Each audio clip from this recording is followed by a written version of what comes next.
தெலங்கானா மாநிலத்தின் முன்னாள் ஆளுநரும் பாஜக மூத்த தலைவர்களில் ஒருவருமான தமிழிசை சவுந்தரராஜனை அந்த கட்சியின் மாநில தலைவர் அண்ணாமலை நேரில் சந்தித்து பேசினார். தமிழிசை சவுந்தரராஜனை அவரது இல்லத்தில் சந்தித்த அண்ணாமலை அவருடன் எடுத்துக்கொண்ட புகைப்படத்தை எக்ஸ் தளத்தில் பகிர்ந்துள்ளார். மேலும் மூத்த பாஜக தலைவர்களில் ஒருவரும் மாநில தலைவராக திறம்பட செயல்பட்டவருமான அக்கா தமிழிசையை அவரது இல்லத்தில் சந்தித்ததில் பெருமகிழ்ச்சி என அண்ணாமலை எக்ஸ் தளத்தில் பதிவிட்டுள்ளார்.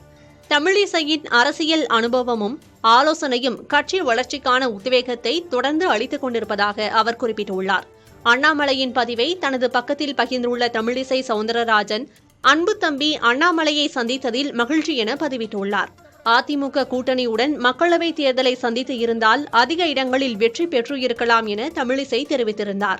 அதன் தொடர்ச்சியாக சந்திரபாபு நாயுடு பதவியேற்பு விழாவில் தமிழிசையை அமித்ஷா அழைத்து பேசிய விவகாரம் கூடுதல் சர்ச்சையை ஏற்படுத்தியது. இந்நிலையில் அண்ணாமலை தமிழிசையை சந்தித்து பேசியிருப்பது முக்கியத்துவம் வாய்ந்ததாக பார்க்கப்படுகிறது.